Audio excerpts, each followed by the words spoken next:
Hi everyone, welcome back. We will now turn our attention to some further problems that we may encounter in trying to determine the underlying form of, of a stem in particular. Now, up to this point, we've seen a total of 3 different strategies for trying to find phonological underlying representations of stems or affixes. So the first one that we mentioned was the so-called isolation form shortcut, where the underlying form of the stem, in this case, would be the stem without any other morphology. In such cases, the environments that trigger phonological alternations are only present in morphologically more complex forms. With suffixes, we've mentioned that the elsewhere allomorph strategy is often helpful. The same method can also be used for stems, but here the principle is the same. In this case, the underlying representation will be the allomorph that occurs in the phonologically most diverse or unpredictable contexts.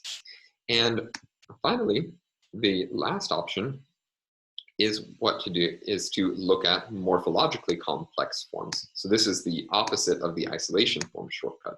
In such cases, the underlying representation is equivalent to the form of the stem found in a morphologically more complex form.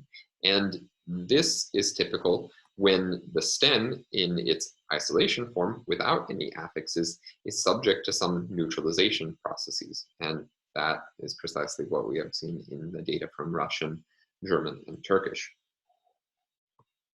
Now, what's more, and what becomes more difficult is that there are cases in which there is no single allomorph on the surface which can be shown to represent the underlying representation. That is, every form of some word, of some stem, has slightly different forms owing to the application of different phonological rules.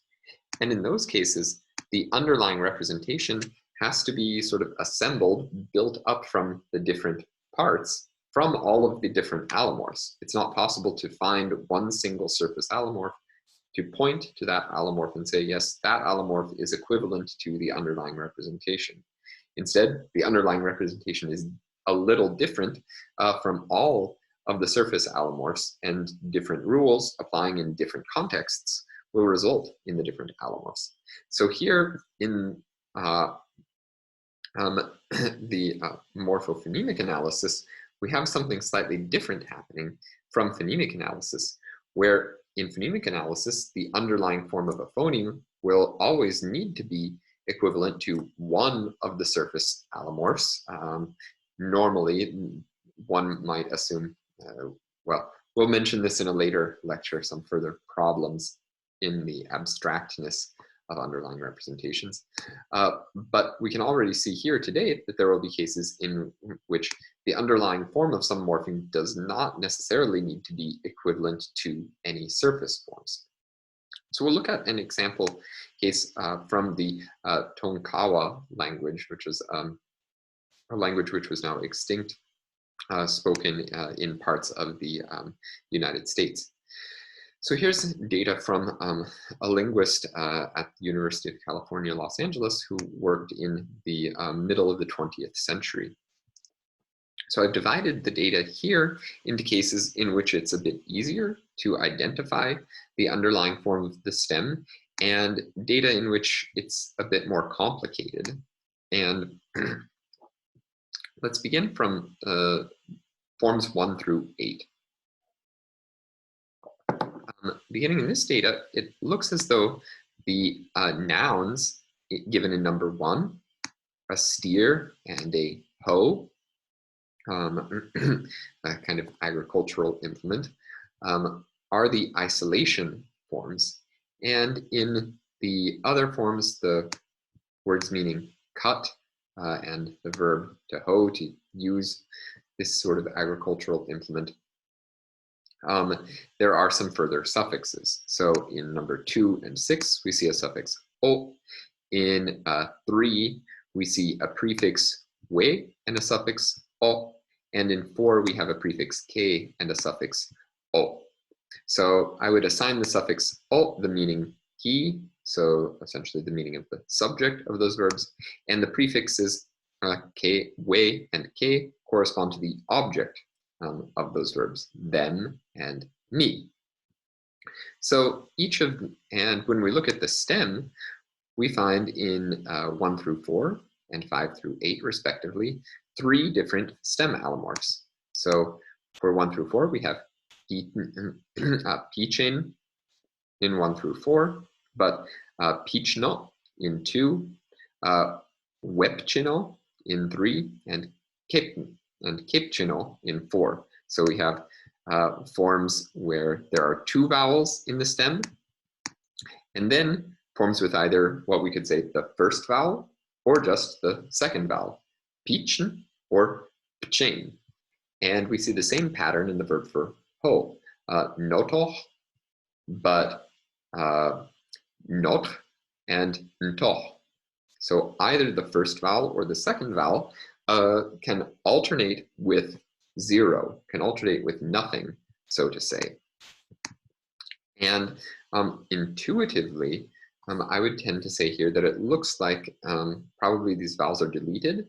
The alternative is that one could assume the vowels are being inserted, but the fact that entirely different vowels alternate with 0 indicate that the alternation cannot be due to epenthesis. It can't be due to the insertion of a vowel.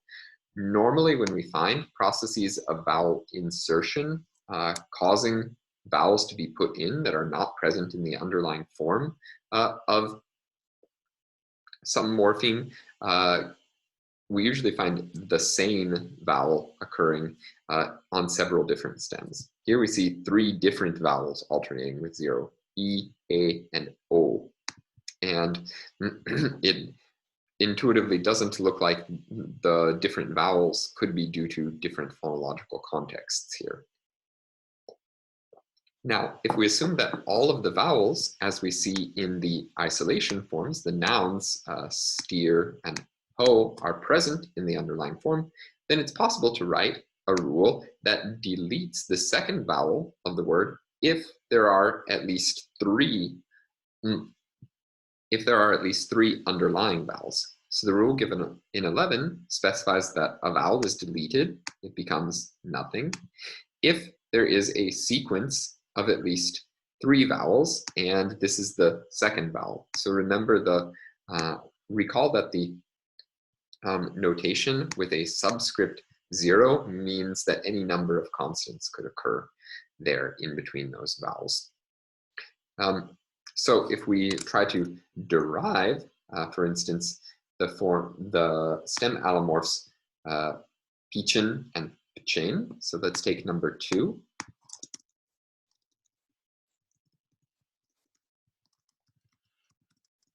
Our underlying form for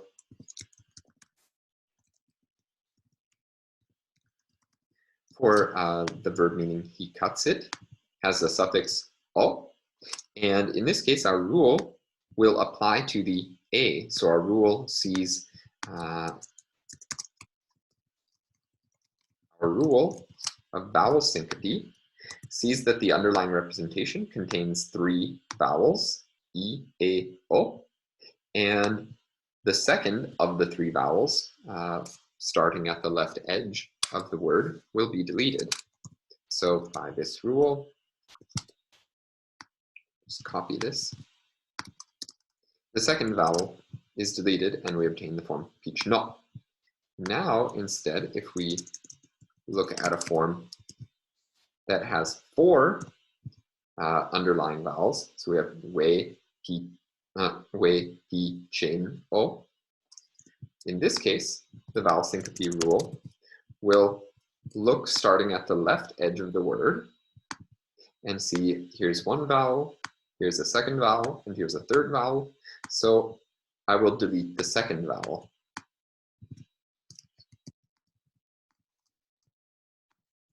In that case, the E is deleted, and the result is that we obtain the form wepcheno, which is precisely what we find in number 3, wepcheno. Good. So now that we've established this rule of vowel syncope based on some data where we have an isolation form, it would be possible to use the isolation form shortcut in order to say what the underlying form of the stem is in these for these two verbs, cut and ho. We can look at the data in 9 through 14. Now the problem in 9 through 14 is that there is no two-syllable isolation form to be found. And the roots have only 2 allomorphs on the surface instead of 3. So for the verb meaning lick, where we have the forms he licks it, he licks them, and he licks me, we have the 2 allomorphs netl and ntal. And for the verb make a fire for someone, we have the forms nach and it's hard to pronounce that in isolation, nhach. There aren't corresponding forms in isolation forms, a noun, say, meaning lick, and a noun meaning fire made. It's hard to say what the corresponding noun would mean in that case. But we have precisely this, we do see precisely the same pattern of phonological alternation among these roots in 9 through 14 that we saw in 1 through 8. The vowel present in the first syllable of forms that don't have a prefix is deleted in the forms that do have a prefix. So number 9, netlo, has a vowel a in the first syllable, but when we add the prefixes we and k, that vowel a between the consonants n and ta is no longer present, and instead we find a vowel a occurring between the consonants ta and la. It thus looks like the rule of vowel syncope in example 11 could account for the allomorphs. And so establishing the allomorphs in this case simply means we have to look, establishing the underlying form for the verbs lick and make a fire for someone simply means examining both allomorphs and assuming that all the vowels that are present in those allomorphs are present in the underlying representation. So the verb meaning lick has a vowel a between the consonants n and ta, and a vowel a between the consonants ta and la. And the verb meaning make a fire for something has a vowel a between n and ch, and a vowel a between ch and ch. Our assumption here, or our analysis, leads us to the conclusion that both vowels are underlying because both vowels can potentially undergo deletion depending upon how exactly the morphological form has been built up. So let's consider a couple more derivations using the vowel, this root meaning lick. So again, we can refer to the noun, which means steer. In this case, this word, this noun, contains only 2 vowels, and therefore vowel syncope doesn't have a chance to apply because it needs at least 3 vowels need to be present. But in the verb meaning he licks it, netlo, there are 3 vowels underlyingly, and the vowel a is the second of those vowels, beginning from the left edge of the word, and so that a is deleted. In the prefixed form, ke netal o, in this case, the vowel a is the second vowel from the left, and it undergoes deletion, with the result that then we obtain the form kentalo. So in short, we can say that disyllabic forms, forms with only 2 underlying vowels, are not subject to any deletion process. But if we assume that all the vowels that seem to occur inside a root, all the vowels that occur in the different allomorphs of a root are present underlyingly, then we can use vowel syncope to explain the allomorphy process. The point here is that for the verbs meaning lick and make a fire for something, there is no isolation form and no other suffix form, no other prefix form, which completely reflects what the underlying form of the stem needs to be. Instead, we have to look at all of the allomorphs, or in this case, just the two allomorphs that are present, and assume that there are some features of both allomorphs which are present in the underlying representation. Okay, so that shows us that sometimes deciding what the underlying representation of a morpheme can be is a bit more complicated than just looking at one particular form of a paradigm and saying that the form of the stem which occurs in that paradigmatic member, the nominative or the genitive, the infinitive or the imperative, for instance, corresponds to the underlying representation.